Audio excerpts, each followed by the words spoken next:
this has been a multitude of factors. This has been beyond just, oh, people don't want to join the military anymore. What has happened essentially is we have seen domino effect to where we are now between bad advertising, COVID-19 policies, people forcing to get vaccines, people distrusting of the U.S. military because of their beliefs about the Afghanistan pullout or what we're doing right now as a military in general. The recruiting side of it has actually taken a hit that not many people are aware of, and that is because the new system of MHS Genesis, as many people do know, you don't get to lie about your medical history anymore. Fudging medical history has been a key step on many troops' path from applicant to recruit, according to a group of active duty military recruiters who spoke with Military Times for this story. It says, what it takes to get into the Army, quite frequently, a lot of fraud and perjury, one recruiter said. A lot of you are going to sit here and say, yes, you can get kicked out for falsifying any documents that would lead to a false enlistment into the U.S. military.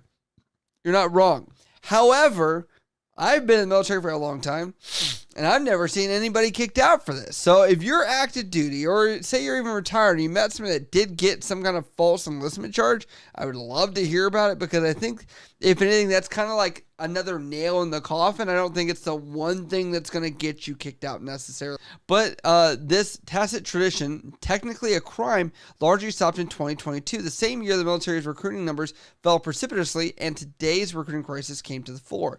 That year, the DoD brought a new medical records platform known as MHS Genesis online at the MEP stations, where applicants are medically examined before they can sign up. Now, a year after Genesis was first used by MEPs, some military leaders acknowledge the new system has hindered recruiting. So, this new system, to understand, allows you to get some backstory. They're going to talk about it. But what it's done is essentially allowed a lot of people's dirty laundry that they used to not tell anyone about. They were on ADHD meds. They maybe were seen by a mental health professional. They X, Y, or Z, right? And they were like, dude, it doesn't affect me now. I'm good. Okay. But what I think the military saw is they were like, we have a lot of risk versus reward we're analyzing here, where you have people that are going to serve in austere environments. We need to know that they're not going to have these issues and that they will have a greater likelihood to be able to succeed. And so because of that, that's where this came out. And on top of that, in the face of safety that is out there to say like, oh, we have all their medical records and we know all the meds they got. Not all of them, but a good amount of them, right? You're not going to get every detailed nook and cranny, but multiple recruiters on the ground from different services and locations are more blunt in their assessments. They say Genesis has ended an applicant's ability to gloss over or knowingly ignore minor medical issues such as past use of ADHD, meds, or inhalers before signing up.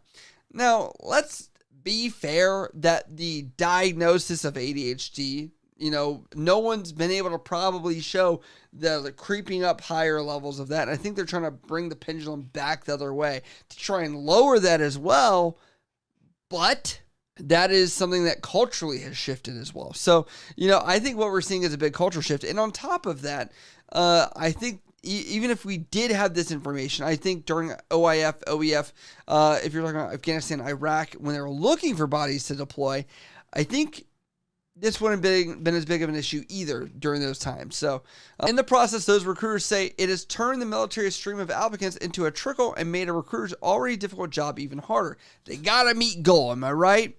And they say, quotations, nobody says it out loud in the wrong company, but the whole DoD knows that before Genesis, we were able to put people through with a lot of different things within reason, because whatever that applicant decides to disclose is whatever that applicant decides to disclose. Joe Brown, a Marine Corps recruiter and staff non-commissioned officer in the South, told Military Times. Now that Genesis exists, we can no longer hide things. Cost-benefit analysis, what the military as an overarching has said, but they forget the benefit of that analysis, right?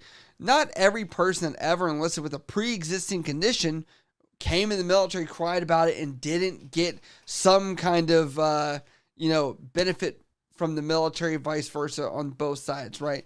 Now, if you guys did not see my last video, I talked about veteran affairs, disability, and how they're trying to chip away at that. And I think part of what the Genesis thing was to do was to say, we know you had these issues, because a lot of mental health stuff was coming out on forms of disability. And so like, let's save some money doing that by blaming that you've previously had some issue before you even came in. Yes, they'll give you a waiver on it, but they're trying to seal off those pipes to make sure you're not getting benefits. That's the way I'm looking at this. That's my interpretation. Let me know what you guys think. They say 5 recruiters who spoke with military times were given pseudonyms in this report and granted anonymity for fear of reprisal, which is sad that these are not being discussed publicly, because I think being fiscally responsible, as that New York Times article said, would be important. It says the recruiting crisis has evoked concern among leadership and on Capitol Hill. The Army missed its fiscal 2022 goal by 15,000 soldiers, and the other branches, except for the smaller Space Force, barely made quota or had to pull extensively from their pools of delayed entry applicants. Now, if you guys forget, the delayed entry program is kind of like a reserve where you get used to learning general military orders, rank structure, sailor's creed, soldier's creed, whatever stuff you got to know for boot camp. The whole idea is to make sure that you're prepared for boot camp, workout, things like that.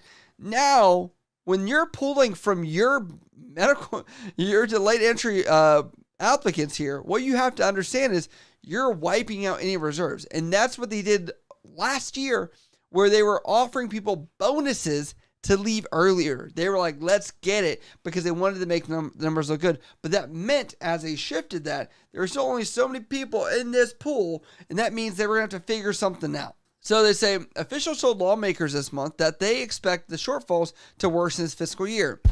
Go figure. If you just move bodies around, there's not more bodies coming in 2023. You can throw a lot of money out there, but I don't know. It says political leaders and partisan pundits blame today's recruiting crisis on everything from the so-called quotations woke diversity training to kids these days being too fat and lazy to cut it. Military brass have blamed an undereducated public, a roaring civilian jobs market, and bad perceptions of service fueled by negative headlines. Yes, negative headlines could be part of it, right? And I don't think people just want to bash the military to bash the military. I think people do have good intentions necessarily to, say they want to back the military under the right light. And, you could blame it on the Emma commercials. You could blame it on the generation of video games and, snacks or whatever. And you could blame it on undereducated people. I've even talked about, is the ASVAB a accurate measurement of intelligence of being able to serve in the U.S. military, right? Should that be revamped? I mean, even so much so that the U.S. Navy is now allowing applicants with a 10 ASVAB. A 10. Like before it was like a 31. People thought that was low, but now we're at a 10. So they say when Genesis hit the scene, it was night and day difference. Navy recruiter Peter Harris, the petty officer, noted. Once an applicant signs their consent, Genesis vacuums up the entirety of their medical history, flagging past and present health issues. That makes it harder for some recruiters, say, to squeeze applicants through despite past, I don't know this word, melodies. I have public health or public school knowledge here. I suck. They did not disclose such as ADHD, depression, or a years-old broken bone. Recruiters' numbers suffer as a result. Previously, such applicants could enlist if they concealed or genuinely had forgotten about these issues. It says Genesis is broadly a medical record system for service members, families, and veterans that aims to make it easier for doctors to share medical information. Yes, I agree with that. It came about as part of a congressional mandate that the Defense and Veterans Affairs Departments digitize health records. The contract for Genesis awarded to Leidos is worth $5.5 billion, according to the Government Accountability Office, which a lot of people, if you've read reports about it, have complained that was still the cheapest version of that system, and it's still not as efficient as they need it to be, and they feel like the U.S. government should have bought the more expensive version of this electronic health record. That is a whole other debate here, but let's get into the rest. It says, in the context of recruiting, the system allows processing stations to look at applications or applicants' civilian medical records, including hospital visits and prescriptions. Genesis came to the military's 67 MEPS locations in March of 2022 when the head of the U.S. Military Entrance Processing Command heralded it as a leap in medical modernization. The new electronic health record will follow applicants from the moment they walk through Freedom's front door into active duty and eventually into the VA system. So like I said, it is to save money at the back end of this thing so people aren't filing disability claims for this.